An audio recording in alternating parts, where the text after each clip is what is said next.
नमस्कार मित्रों, आज 11 जुलाई है। 13 जुलाई से 17 जुलाई इस सप्ताह के लिए मैं निफ्टी और बैंक निफ्टी का प्रेडिक्शन दे रहा हूं। आप सभी का स्वागत है। मेरा नाम है राजेंद्र सूर्यवंशी, मैं सेबी रजिस्टर्ड रिसर्च एनालिस्ट हूं।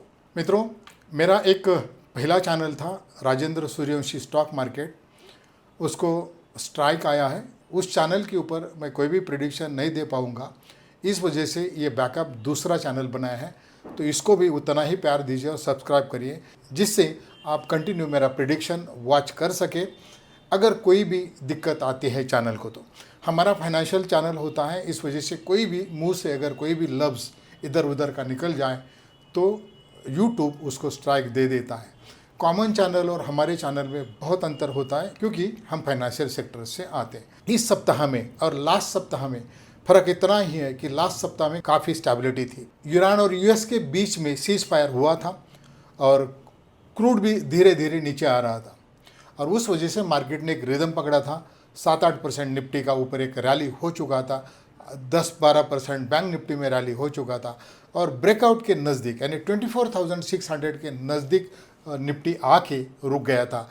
अगर उस लेवल को मार्केट ब्रेक करता था तो बहुत फास्ट यानी गति से न्यू हाई की तरफ यानी 26,370-75 उसको ब्रेक करने की कोशिश निफ्टी करने वाला था।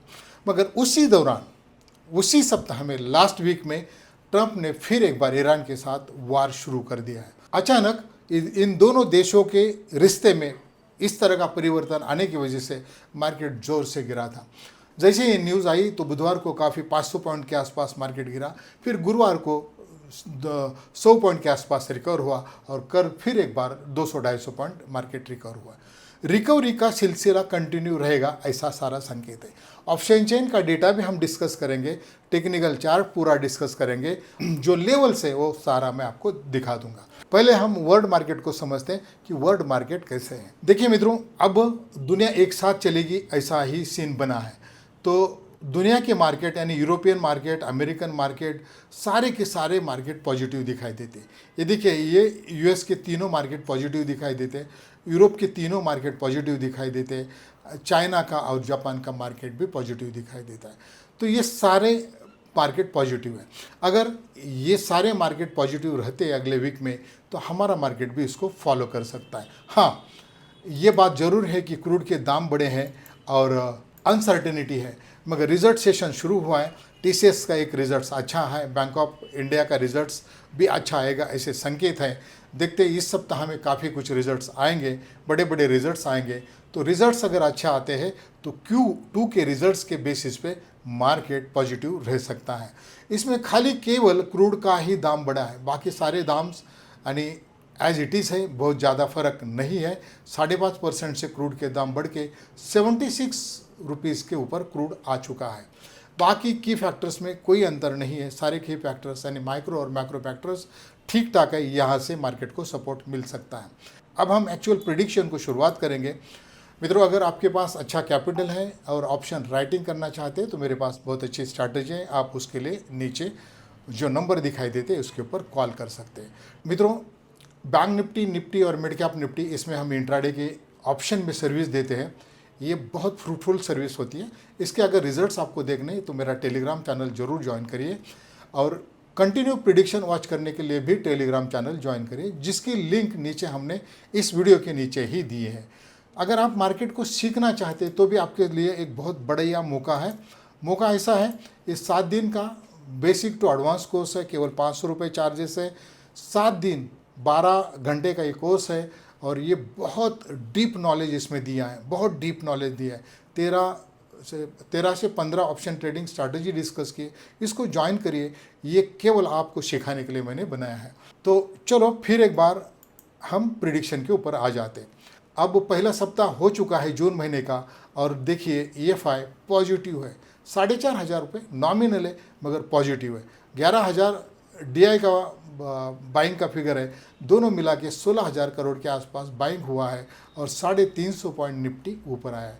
तो ये एक खुशखबरी है कि अब DI भी बाय कर रहे हैं और EFI भी बाय कर रहे हैं। तो इसका मतलब ये है कि ट्रंप ने जो भी वार शुरू किया है इसके ऊपर मार्केट अब नहीं फोकस कर रहा।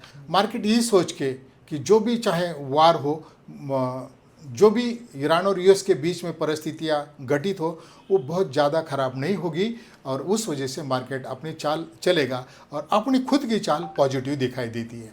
अब हम ऑप्शन चेन पे डिस्कस करेंगे मित्रों। बहुत बढ़िया ऑप्शन चेन है। क्या बढ़िया है, ऊपर का लेवल केवल 1.25% पे है और नीचे का लेवल 0.85% यानी 1% के आसपास है। तो टाइट रेंज है। जब भी ऐसी टाइट रेंज होती है मार्केट ब्रेकआउट या ब्रेकडाउन देता है और बहुत बड़ा होता है। तो अब इस बार ब्रेकआउट ही होगा ऊपर की तरफ और उसकी लेवल 24,500 आती है। तो ये बहुत बढ़िया एक संकेत है ऑप्शन चेन से। और फिर पुट टू कॉल का रेशो जो है वो भी अपसाइड की तरफ दिखाई देता है। स्पेशल डेटा 2 ऊपर है और 2 नीचे है। ये स्पेशल डेटा ही थोड़ा सा नर्वस है और ये नर्वस इसलिए है कि लास्ट वीक में ईरान और यूएस के बीच में बहुत बम्बार्डिंग हुए। दोनों ने भी आपस एक दूसरे के ऊपर बॉम्ब गोले डाले हैं और उस वजह से मार्केट थोड़ा सा सहमा हुआ दिखाई देता है।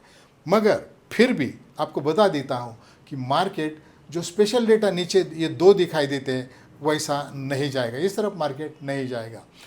तो जो भी ऑप्शन चेन का डेटा निकला है और जो भी मुझे दिखाई देता है टेक्निकल चार्ट के हिसाब से, तो मुझे लगता है 24,010 ये लेवल नीचे की तरफ मार्केट नहीं तोड़ेगा, ऐसा ही लगता है। ये नहीं तोड़ेगा ऐसा ही लगता है।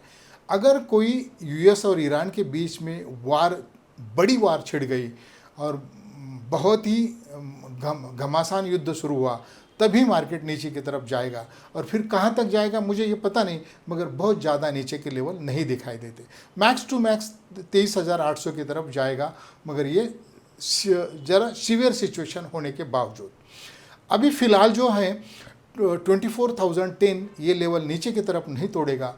और मुझे लगता है पहला जो रेजिस्टेंस है, बड़ा रेजिस्टेंस है 24,415 के ऊपर है और ये अगर ब्रेक होता है तो 26,000 ये सबसे बड़ा रेजिस्टेंस है, मोस्ट इम्पॉर्टेंट रेजिस्टेंस है। ये बहुत ही बड़ा रेजिस्टेंस है, बिग रेजिस्टेंस है। ये ब्रेक हो जाता है तो फिर 26,370 का जो लेवल है हमारा लाइफ टाइम हाई का, ये हमें मिल जाएगा। मगर 24,600 ब्रेक होना चाहिए और वो होने की प्रोबेबिलिटी मुझे दिखाई देती है। अब टेक्निकल चार्ट्स पे अगर इस निफ्टी को देखा जाए डे चार्ट के हिसाब से, देखिए मित्रों, ये जो चार्ट है डे चार्ट का, ये 10 एक्सपोनेंशियल और ये 20 exponential moving average, 2 moving average है। ये 20 का जो लेवल है ये 24,010 है। तो इसके नीचे निफ्टी नहीं जाएगा ऐसा टेक्निकल चार्ट्स भी दिखाई देता है। देखिए नियर अबाउट ये 3 महीने का कंसोलिडेशन हुआ है और अभी इतनी बड़ी न्यूज़ खराब आने के बावजूद भी निफ्टी ने 23,850 के नीचे का लेवल नहीं ब्रेक किया और वहाँ से उसके ऊपर ही मार्केट आया है। एक दिन गिरा, 2 दिन रिकवरी हुई। अब ये 24,600 ये लेवल के ऊपर ध्यान दीजिए। अगर ये लेवल ब्रेक होता है तो बहुत बड़ी रैली होगी और ये लेवल ब्रेक होने की प्रोबेबिलिटी मुझे हाई दिखाई देती है। अब हम बैंक निफ्टी के ऊपर फोकस करेंगे। बैंक निफ्टी का डेटा भी निफ्टी जैसा ही है, मतलब ऑप्शन चेन का डेटा बहुत टाइट है और ब्रेकआउट या ब्रेकडाउन का बड़ी प्रोबेबिलिटी इस ऐसे टाइट डेटा में मिलती है। तो अपसाइड में ही ब्रेकआउट होने की प्रोबेबिलिटी है। नीचे देखिए 58,000 पे ही पुट का हाईएस्ट ओपन इंटरेस्ट है और 58,000 पे ही बैंक निफ्टी क्लोज है। तो 58,000 ये बहुत बड़ा सपोर्ट है बैंक निफ्टी के लिए, ये बिग सपोर्ट है, बहुत बड़ा सपोर्ट है। निफ्टी का तो सपोर्ट 200 पॉइंट नीचे है, मगर बैंक निफ्टी का सपोर्ट वही है जहां बैंक निफ्टी क्लोज हुआ है। तो 58,000 का ये लेवल नहीं टूटना चाहिए नीचे की तरफ, मुझे लगता है ये नहीं टूटेगा। अगर कोई ख़राब न्यूज़ आती है, कोई ईरान और यूएस के बीच में ख़राब डेवलपमेंट होता है, वार बढ़ जाते, तभी मार्केट नीचे जाने की प्रोबेबिलिटी रहेगी। मगर वो निफ्टी के लेवल के हिसाब से जो 23,830 निफ्टी का लेवल है वहाँ तक बैंक निफ्टी मैक्सिमम जा सकता है। उस रेशियो से बैंक निफ्टी भी नीचे जाएगा। मगर अभी मान लीजिए कि इसमें जो आज की सिचुएशन है इसमें कोई ख़राब सिचुएशन नहीं होती तो बैंक निफ्टी 58,000 के नीचे ही नहीं जाएगा, ऐसा ही संकेत है। तो ऊपर खुलेगा तो निफ्टी भी ऊपर खुलेगा। तो बैंक अगर निफ्टी 24,500-600 के ऊपर निकल जाता है और फिर बड़ी रैली आएगी, तब तक बैंक निफ्टी 59,560 यहाँ तक पहुँच जाएगा। तो दोनों इंडेक्सेस पॉजिटिव रहने की उम्मीद है।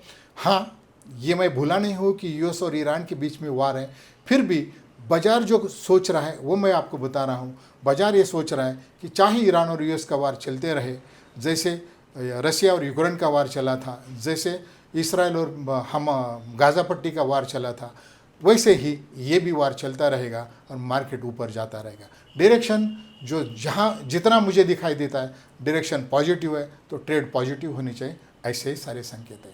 आज के लिए इतना ही मित्रों, थैंक यू, जय हिंद।